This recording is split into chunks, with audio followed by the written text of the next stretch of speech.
Man, I don't know about you, but that was the dumbest presentation I've ever seen. I agree, yeah, to the most part. I mean, I don't need somebody who's never done drugs before telling me what to do, telling me not to do drugs. I mean, where are they coming from? It definitely helps you think in a different way. I mean, it changes reality a bit, and you see things differently. And it's not always a negative thing where things start to scare you. It's not always negative. You see things differently and you have a new perspective. I remember this one time we totally had this awesome conversation together and totally got to know each other. I felt so much more open, so much more happier during that time. We were all laughing, talking, having a good time. So what other negative things do you see about drug use?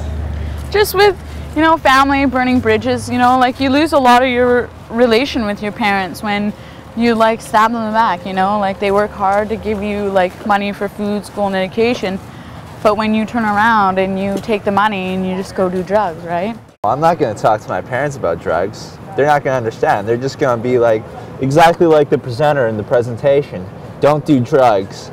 I mean, they're not coming at it from a viewpoint that I can relate to. My mom like overuses it, and it's like my brother and stuff with his alcohol, it super affects my whole family, like everybody around him, his friends, girlfriend, everything.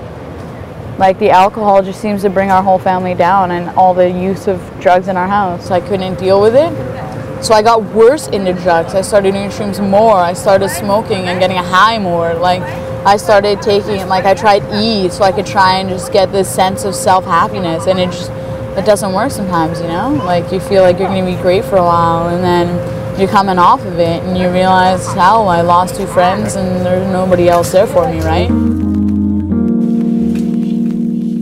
I think the problem is, instead of just going into classrooms and telling kids not to do drugs, how about educating them, telling them what drugs can do, what are some of the pros, what are some of the cons of drugs, how can they affect you positively and how they can affect you negatively, and let us make the decisions.